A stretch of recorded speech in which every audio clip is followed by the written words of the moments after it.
ကျွန်တော်တို့ဟာလီဗာပူးအသင်းမှာလက်ရှိပရီးမီးယားလိချန်ပီယံအသင်းမှာတည်ရတမှတ်ရတာကိုကျေနပ်နေမယ်ခေါင်းငုတ်ခံနေမယ်ဆိုရင်အခုတစ်ခါမှာတော့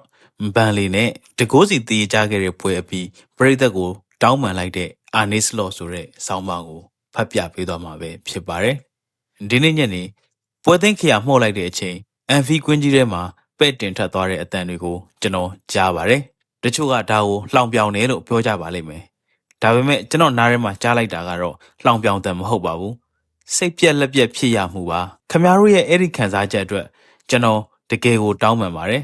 ဘာလို့လဲဆိုတော့ခမားတို့စိတ်ပြက်တာလုံးဝမှန်ကန်နေလို့ပါပဲ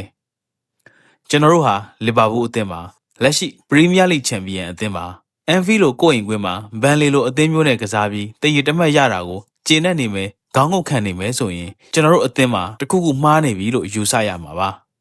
ဒါကြောင့်ခမားတို့ရဲ့မကျေနပ်တန်တွေကကျွန်တော်အတွက်နှိုးဆော်တန်တွေပါပဲအဝေလဲကန်းတွေကစားသမားတွေကိုစားကျွန်တော်ပြောရပါတယ်သူတို့လည်းခမားတို့လိုပဲနာကျင်နေရပါတယ်ဖလော်ရီယန်ဗတ်ရဲ့တွင်းကိုကလှပခဲ့တယ်လို့ဂျယ်ရမီဖရင်ပေါင်တို့မီလော့စ်တို့ပွဲကိုစိုးမိုးထားခဲ့တာကိုကျွန်တော်မြင်ရပါတယ်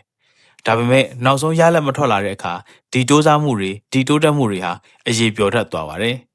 နောက်တန်းကနေဘောလုံးပေးဖို့မှုအမှားအယွင်းလေးတစ်ချက်စက္ကန့်ပိုင်းလောက်အာရုံလွတ်သွားမှုလေးတစ်ချက်ကြောင့်ပေးဆက်လိုက်ရတဲ့တန်ဖိုးကကြီးမားလွန်ပါတယ်အခွင့်အရေးတွေအများကြီးဖန်တီးနိုင်ခဲ့ပေမဲ့နိုင်ပွဲဖြစ်မပြောင်းလဲနိုင်တာကကျွန်တော်တာဝန်ပါ12ပွဲဆက်တိုက်ရှုံးပွဲမရှိဘူးဆိုတဲ့မှတ်တမ်းကိုလူတွေပြောနေကြပေမဲ့ကျွန်တော်လိုချင်တာဒါမျိုးမဟုတ်ပါဘူးမရှုံးယုံကစားတာလီဗာပူးရဲ့စံချိန်စံညွှန်းမဟုတ်ပါဘူးလီဗာပူးဆိုတာကနိုင်ပွဲပါလေးပွဲဆက်တိုက်တည်ကြခဲ့တာဟာခင်ဗျားတို့မျှော်လင့်ထားတဲ့လီဗာပူးမဟုတ်ဘူးဆိုတာကျွန်တော်သိပါတယ်ယူနိုက်တက်ကပြိုင်ပွဲမန်စီးတီးကိုအနိုင်ယူပြီးအမတ်တွေဖျက်တောက်ပေးထားတဲ့အခွင့်အရေးမျိုးကိုလက်လွတ်လိုက်ရတာပို့ပြီးတော့နာကျင်စရာကောင်းပါတယ်ခင်ဗျားတို့အိမ်ပြန်လမ်းမှာစိတ်ပြက်လက်ပြက်ဖြစ်နေကြမယ်ဆိုတာကိုတွေးမိတိုင်းကျွန်တော်စိတ်မကောင်းဖြစ်ပါတယ်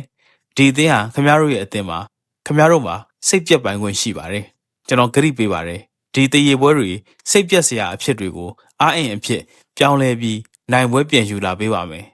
ဒီနေ့ကတော့တရေတမတ်နဲ့အိမ်ပြန်စီခဲ့ရတဲ့အတွက်ခွင့်လွှတ်ပေးပါဆလော့